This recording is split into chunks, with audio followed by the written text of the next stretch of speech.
Enfin. Salut Eli, comment ça va frérot?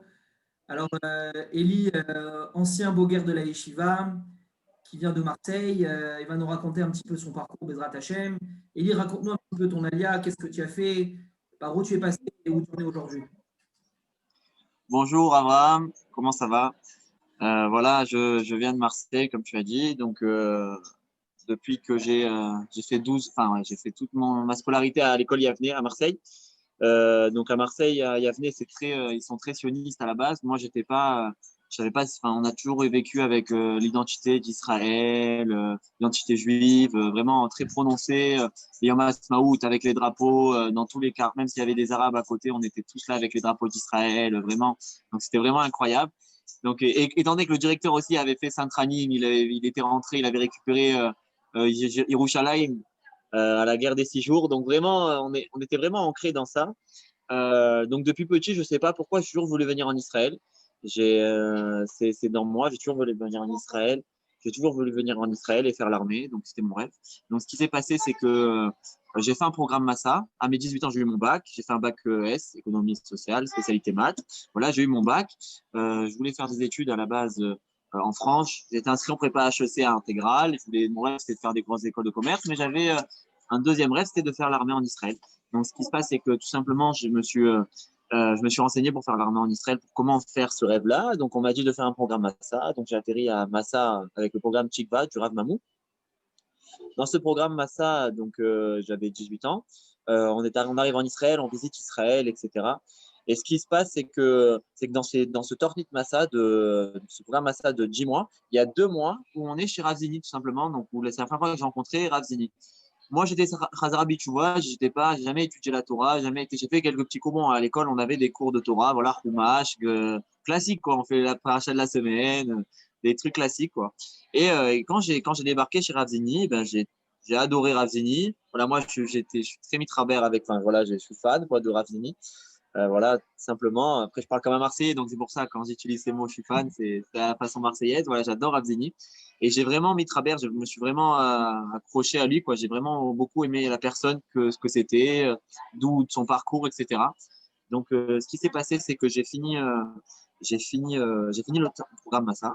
Donc, on m'a conseillé de faire tout simplement un, une préparation militaire. Donc, je suis allé à la préparation militaire à Eli. Donc, à Eli, à la base, c'était très compliqué pour moi parce que c'était aussi très dur dans l'étude, etc. Donc, c'était compliqué parce que je savais pas parler hébreu. Donc, comme moi, j'étais très proche du beau-fils du Ravini, donc Rabbi Yoel, Rav Abner, il a ses deux beaux-fils. Donc, ils m'ont dit, écoute, Eli, viens si tu veux avec nous à la Yeshiva, tu étudies avec nous la Torah quand tu veux, et en même temps, tu peux t'entraîner, te préparer pour l'armée, quoi. Parce que je voulais faire une unité d'élite, donc je voulais faire il faut se préparer à ça. On n'arrive pas comme ça dans une unité d'élite. Donc, il y a une préparation. Et je voulais faire, donc, il y avait une préparation physique que ça, j'avais déjà, que je savais faire tout seul. Mais j'avais besoin surtout d'une préparation rouhanique qui allait me permettre d'être fort mentalement, fort psychologiquement pour pouvoir passer toutes les étapes. Parce que dans l'armée, c'est très dur, c'est très long, surtout le parcours que je comptais faire. Donc, il fallait que je me prépare spirituellement à ça. Et le problème, c'est que voilà, avec Ravzini et les zénistes en général, on peut être que préparé à tout ça. Donc, on nous prépare très bien. Donc, ce qui se passe, c'est que donc, je suis revenu à la Yeshiva du Ravzini, j'ai étudié la Torah, voilà, je rentrais dans certains cours avec le Rav. Tous les cours du Rav, je les faisais. J'avais pas un programme fermé, puisque voilà, moi, mon but, c'était vraiment de m'entraîner. Et donc, dès que je pouvais venir au cours du Rav, j'allais au cours du Ravzini et du Rav Abner. Donc, voilà, j'ai adoré. Et donc, je me suis Donc là, préparé à ça. J'ai répondu. tu faisais des, Hein, pardon? tu faisais des chavrutot, tu avais un programme, des... Voilà, c'est ça, des rêves routines, voilà tout ce qu'il y avait. Voilà, mais après, voilà, ce qu'il y avait de bien, c'est que moi, j'avais beaucoup des questions par rapport à l'armée et vraiment spécialement sur ça, même si on étudiait il y avait plein de domaines, mais moi, ça m'importait vraiment beaucoup puisque c'était ce que j'allais faire. Et bien, je pouvais le faire. Et à l'Yeshiva du Ravizzi, c'était vraiment, je pouvais me concentrer sur mes questions, sur mes problèmes, sur les questions que j'avais par rapport à la Torah, par rapport à la religion. Et c'est ça qui avait d'incroyable, c'est que voilà, avec le Ravizzi, c'est que bon, c'est tellement un Gdolador, qu'un grand de notre génération, voilà, on peut poser toutes les questions qu'on veut poser. J'ai jamais des questions personnelles que je suis allé voir le Rav et Tu t'es pas qui a pu senti, me répondre, quoi. tu t'es pas senti moins bien que ceux qui font que la Torah lorsque justement tu étais celui qui C'est demande ça, l'armée. Tu t'es c'est pas ça, c'est senti moins ça. bien que les C'est autres? ça. Et c'est ça que j'adore à la Yeshiva, c'est que voilà, vraiment, étant donné que bon, il y a un très gros niveau à la Yeshiva du Ravzini, et que voilà, du matin jusqu'au soir, ça, on étudie la Torah, etc. Et pourtant, moi, qui n'étais pas dans qui vient Chazar Bitchouva, qui n'a jamais étudié, etc. Donc, je me sentais pas vraiment à l'écart.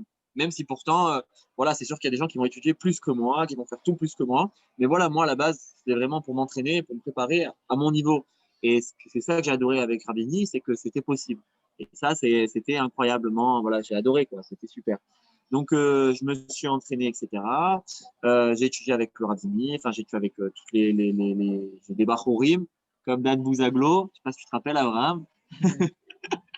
C'est Machem Routak. Voilà, ça. Et, euh, et donc voilà, donc on a pu étudier, etc. Donc je me suis préparé mentalement. Et après, donc quand c'est arrivé les jours des tests du Yom Saïrod, puisque c'est le jour des unités d'élite pour faire les grosses unités en Israël, que ce soit Shaïtet, Shoshesre, Sayret Matkal, Shaldag. Donc j'ai pu tout simplement intégrer. Donc j'ai fait Yom Saïrod, donc j'étais prêt mentalement, même si pourtant j'avais les deux doigts du pied cassés, puisque je me suis cassé les deux doigts du pied euh, La veille. 2 jours avant le Yom Saïrod. C'est le jour que je me suis préparé pendant 2 ans pour ça. Et voilà, malheureusement, je me suis cassé 2 doigts du pied. Mais voilà, Baruch Hashem, parce que ça a créé en moi quelque chose de plus fort, parce que c'est avec ça, j'ai pu réussir et j'ai pu recevoir le Dibouch a été 13. Donc, c'est les commandos marins, enfin, commandos marines. Donc, j'ai pu réussir, j'ai reçu le Gibouche, je vais aller au Gibouche Shaïtet, j'ai été Mistayen du Gibouche, Shaïtet Shoshestre, je me suis engagé dans la Shaïtet Shoshestre. Donc, si vous voulez, c'est le top 3 israélien, c'est dans le top des unités en Israël. J'ai fait 1 an, j'ai fait le Mechin, j'ai réussi le Mechin. Et donc, j'étais toujours accroché. Attention, j'allais toujours le Shabbat avec voir le Ravini. Dès que j'avais un problème, dès que ça allait pas, j'allais le voir. Vraiment, Malgré, j'étais malgré vraiment le fait que tu n'étais pas, malgré le fait que tu n'étais plus à la yeshiva, c'était quand c'est même ça, un point de voilà, c'est repère ça. et une maison. Malgré que j'étais plus à l'Yeshiva, ce qu'il y a d'incroyable dans cette Yeshiva, c'est que c'est pas seulement le Rav et les Rabbanim qui est là-bas. C'est vraiment toute la communauté là-bas, la Keila qui est incroyable, où les gens s'entraident, où si on a des besoins, on a des problèmes, les gens ils t'aident.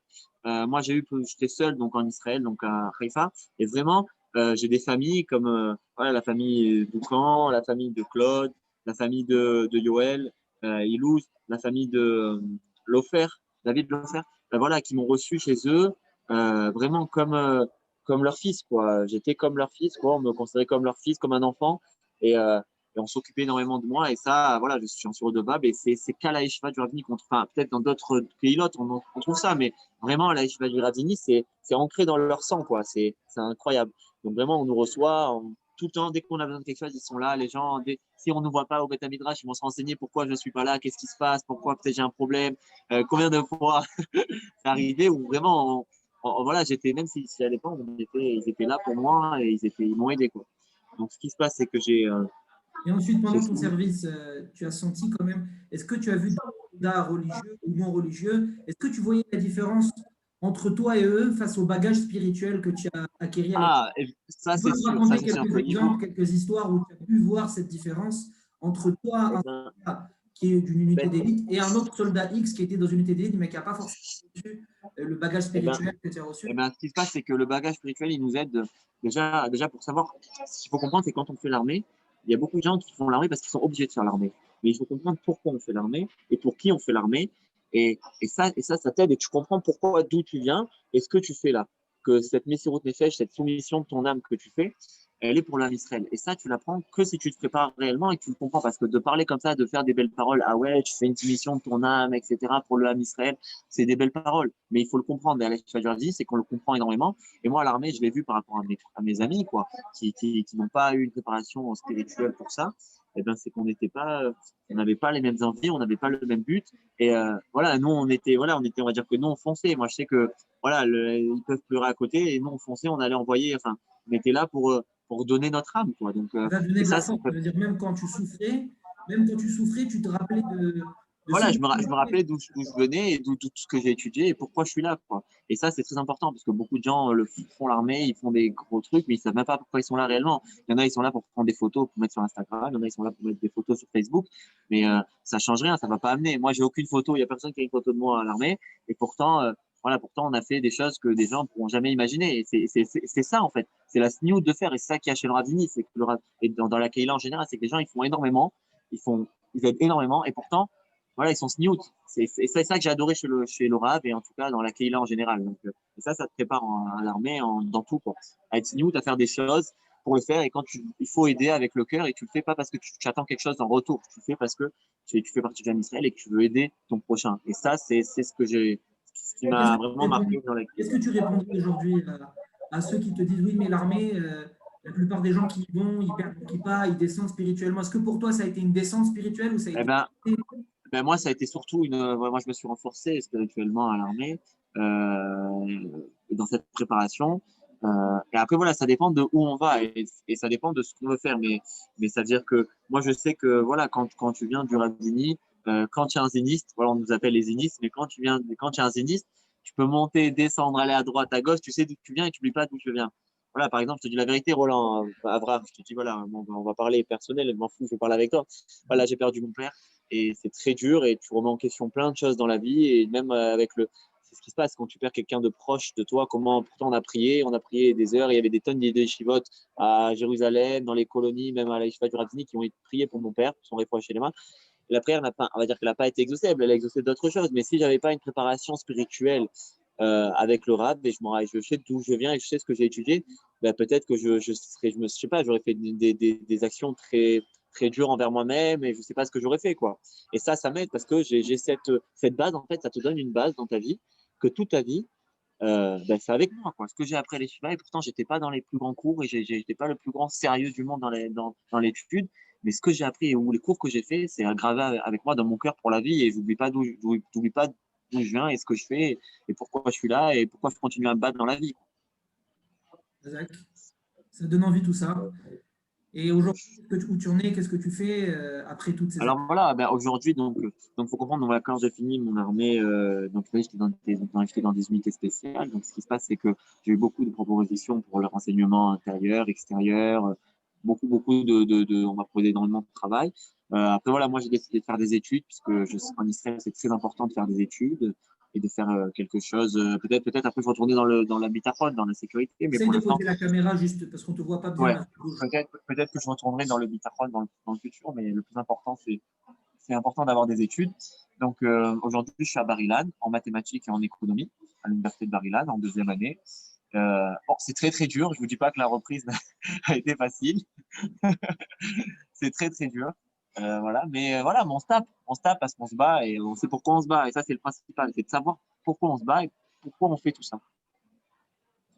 Bon, voilà, Kavod, Eli, en tout cas, ça nous a enrichi de t'entendre. J'espère que les plus jeunes, que tes cadets entendront tes paroles et trouveront, quel que soit le parcours qu'ils veulent faire, assez. Oui, bien sûr, dans tous les cas, il y a tous les parcours. Après, il n'y a même pas besoin de faire l'armée. Mais c'est-à-dire que la- de faire les chevaliers du Ravi, ça t'aide pour tout ton séjour et tout ce que tu vas faire en Israël en général. Que ça soit des études, que ça soit ce que tu veux, ça t'aidera dans tout. Voilà, Kavod. Eh ben, merci beaucoup, Eli. En tout cas, une bonne Avec plaisir, Abraham. Atzlacha, un petit garçon, Merci Bezrat beaucoup, Hashem, merci très beaucoup. bientôt. Merci beaucoup. Merci beaucoup, Abraham.